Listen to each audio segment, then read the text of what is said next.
Son las 13 horas con 11 minutos, amigos televidentes. A continuación vamos a dialogar con Edison Parra. Él es analista económico y político de nuestro país. Está listo para conversar. Buenas tardes, sí. Bienvenido, Edison. Gracias por acompañarnos. Gusto poder saludarte de aquí desde la bella ciudad de Latacunga, de la provincia de Cotopaxi. Un saludo para todos los oyentes de Telearama. Y bueno, pues dispuesto, agradeciéndote por este espacio que nos das.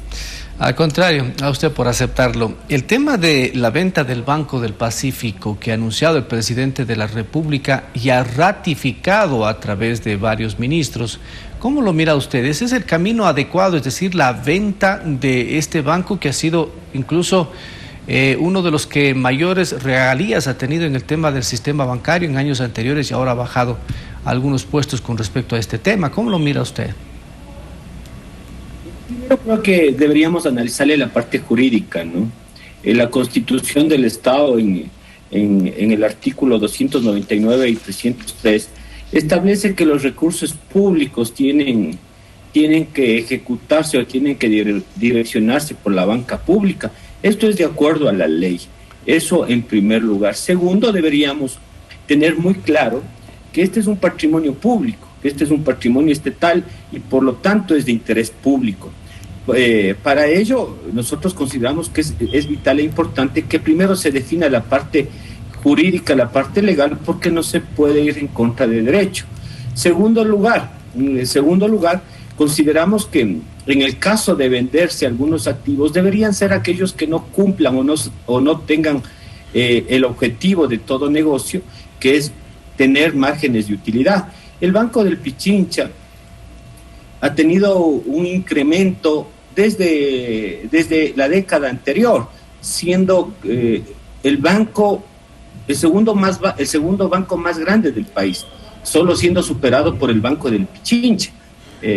Y dentro de ellas las utilidades también han sido manejadas o han sido hasta el 2020 las utilidades más grandes superadas por el Banco del Pichincha. Entonces no creo que se puede vender un activo o un patrimonio del Estado que genera rentabilidades. A nivel de patrimonio es el segundo banco superado por el Banco del Pichincha. El Banco del Pichincha tiene 11 millones en activos. El Banco del Pacífico tenía en ese momento 6 millones, cerca de 6 millones de activos. Lo que deberíamos manifestar es cómo así un banco que tiene el segundo porcentaje en activos, tiene unas utilidades tan mínimas o se han ido reduciendo cerca del 80% con el año anterior. Es decir, que el análisis que deberíamos manifestar es buscar las razones por las cuales se generaron un decrecimiento en las utilidades. Si hablamos del término legal, ¿existe el respaldo legal constitucional para que el presidente de la República pueda firmar esta venta después que pasen todos los procesos que dice, por ejemplo, la misma Procuraduría y algunos aspectos de la ley? ¿Eso es posible o necesita el pronunciamiento, por ejemplo, de Corte Constitucional o de la Asamblea Nacional? De hecho, lo que diga la Asamblea Nacional, se tendría que reformar la Constitución. Y eso es un tema, creo que primero resolver ese tema de fondo. Y ahí un análisis, la banca es el mejor negocio hoy por el momento, es donde que mayores márgenes de utilidad se ha incrementado, a excepción del Banco del Pacífico. El Banco del Pacífico en el 2021, con la administración de un profesional español, lógicamente ha decrecido sus utilidades. Él aparentemente ha castigado las utilidades. Sin embargo, a ese propósito, a ese ejercicio financiero, que no es conveniente ni necesario por el momento, porque lo más lógico es sanearle al Banco del Pacífico, y en el caso de vender y que las leyes lo permitan, se debería venderle al banco una vez saneado, según criterio del gerente actual del Banco del Pacífico.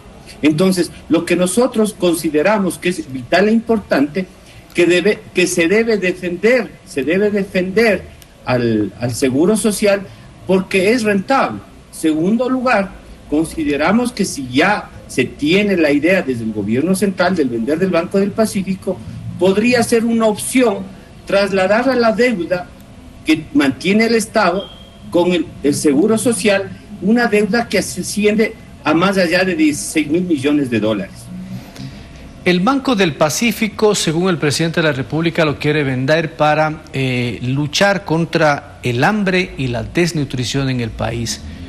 ¿Eso es correcto o se podría pensar, por ejemplo, en destinar las utilidades y hacer una atención permanente? Porque esto sería una sola vez, se acaba el dinero y ya no hay nada más que hacer. ¿Cómo lo mira usted? Las soluciones deben ser estructurales, no pueden ser objeto de solamente producto de una venta. Usted bien lo ha manifestado, que una vez que se venda este activo que nos pertenece a los 17 millones de ecuatorianos, se va a continuar los procesos de falta de alimentación, de salud. Entonces lo que se debe generar es dinamizar la economía del país. En la parte económica, al nivel de crecimiento de la economía del país, que bordea el 3%, ni siquiera se va a recuperar la parte de empleo que se perdió en el 2019. Se estima que sobre el 5% en el incremento en el desarrollo económico podría garantizar que se genere empleo, que se estabilice el empleo.